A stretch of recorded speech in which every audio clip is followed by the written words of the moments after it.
multimedia ekspresi, ya, dan hasilnya adalah karya seni.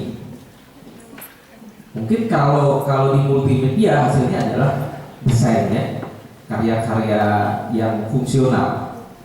Nah, kalau di seni rupa intermedia tidak harus ada fungsinya, ya.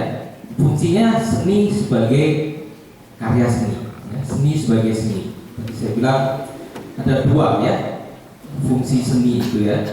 Seni sebagai seni, satunya seni terapan, ya. Kalau seni terapan itu arahnya ke desain, ya. Oke, jelas ya? Terima kasih. Tadi Pak Muksin sudah menjelaskan mengenai seni untuk seni, jadi betul-betul berekspresi, ya Pak, ya. Kalau desain grafis itu adalah bagian dari desain komunikasi visual. Di sini ada kata komunikasi. Artinya setiap karya yang dihasilkan itu harus mampu mengkomunikasikan pesan. Bagaimana pesan ini sampai. Di dalam desain grafis maupun multimedia juga begitu. Jadi kalau di desain grafis atau khususnya desain komunikasi visual itu belajar mengenai proses komunikasi. Sehingga kita akan belajar setiap karya yang dibuat itu adalah untuk target kita, siapa target audiens kita. Karya yang dibuat untuk misalnya masyarakat pesisir akan berbeda dengan masyarakat perkotaan. Karena kita akan belajar mengenai profil dari masyarakat itu sendiri. Jadi kalau seni tadi murni berekspresi, dia tidak memikirkan apapun karena seni untuk seni, desain grafis itu kebalikannya. Jadi bukan ekspresi si desainernya, bukan ekspresi si pembuatnya, tetapi kepada pesan yang harus sampai kepada benak khalayak. Kadang-kadang karyanya sendiri itu tidak dipedulikan. Misalnya begini, misalnya desain grafis, ya, desain grafis membuat kemasan atau membuat ya katakanlah kemasannya itu kan hanya dipakai untuk kemasan sebagai pembungkus, bungkusnya kan nanti dibuang gitu. Tetapi tindakan pertama untuk membeli karena melihat kemasan, nah itu yang paling penting. Jadi bagaimana ide itu sampai ke kepala dari target. Kurang lebih begitu. Di dalam multimedia juga begitu. Di dalam multimedia itu kenapa multimedia dia kebanyakan menggunakan komputer, ya. Itu bisa animasi, bisa website, bisa karya-karya di internet, gitu ya. Itu juga sama kepada siapa, sehingga setiap desainnya itu akan disesuaikan.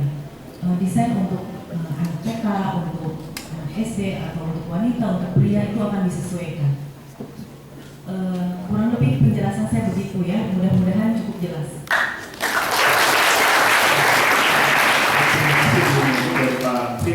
Oke, kita satu lagi tadi yang sebelah sini, ya silakan. Yang atau skip dulu deh.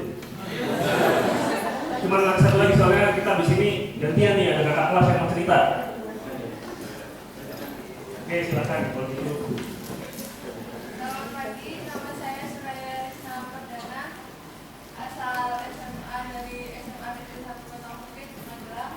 Saya mau tanya, tadi kan ada program gitu ya, fast track, itu yang membedakan antara yang kita fast track dengan yang kita ambil S1 dulu sama terus kita cari pengalaman baru S2, itu yang membedakan selain kecepatan waktunya itu ada apa lagi gitu, kelebihannya kita ngambil fast track dengan yang enggak, ya itu Pak.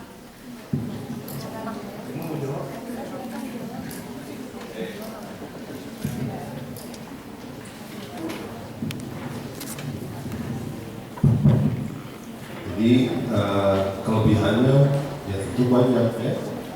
Pertama tadi kan disebut dari waktu, ya. Jadi Anda akan kuliah S1-nya 4 tahun, tambah fast track-nya 1 tahun, jadi 5 tahun nanti sudah S2. Kalau masih ke sini usia 17 misalnya, tambah 5, 12 tahun, ya. Dunia terbentang luas, begitu ya.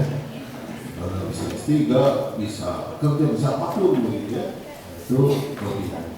Kedua dari sisi administrasi, ya.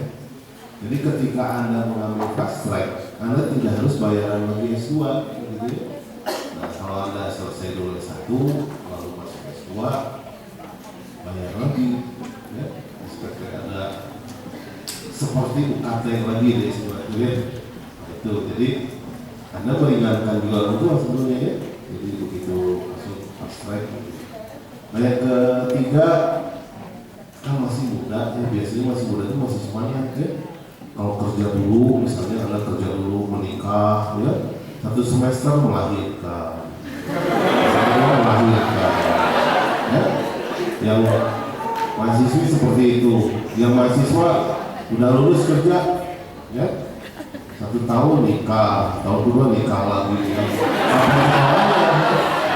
Gitu. Ini banyak lah gitu ya. Yang lainnya tentu kalau Anda masuk fast track itu istilahnya mahasiswa terpilih ya. Jadi Anda akan punya outstanding tersendiri, khususnya kalau Anda untuk melaksanakan postgraduate ya. Anda pilihan ini mahasiswanya mahasiswa FSND gitu ya, sekolah yang paling oke begitu ya. Lalu fast track pula, masih muda, baik hati, soleh, ya, menggawa dan lain sebagainya, itu kan luar biasa. Ya. Jadi nggak ada dua deh, gitu ya. Nah cuman gini biasanya anak-anak FSN ini suka malas belajar ilmu yang lain, ini nggak boleh. Ya. Kelebihan di ITB itu heterogen, ya. Jadi seperti yang tadi saya cerita sedikit tentang MIT, ya. Apa yang membuat sekolah MIT itu mahal? Ya? Mahal kalau ada sekolah di MIT tanpa beasiswa, repot lah.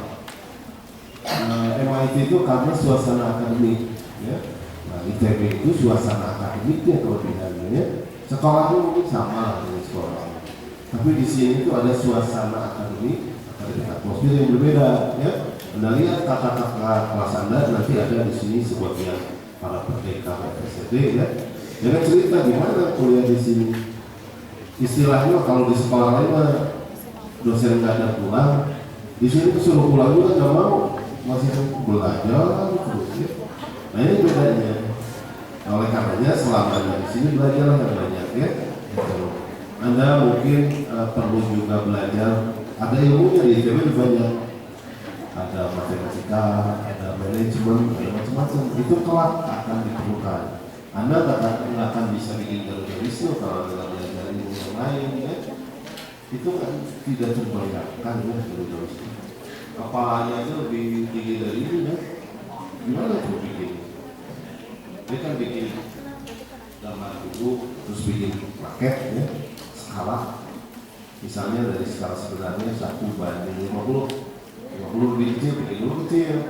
Sudah perfect, baru digedein gitu ya. Jadi itu ya kelebihan fast track itu ya, apalagi kalau Anda soleh itu jadi idola biasanya ya. Jadi itu lainnya lesson learn aja. Lesson learn itu Anda belajar nanti sekelas dengan teman-teman S2 kan sudah ini lah, sudah dewasa, lebih dewasa gitu ya, sudah tua gitu. Anda tahu kalau orang tua cara berpikirnya bagaimana, cara memecahkan masalah. Orang tua itu, tapi jangan sedih ya, untuk mahasiswi, wanita itu paling cantik golden age umur 50. Ya, bukan umur sini katanya. Ya, umur 50 itu sebetulnya golden age ya.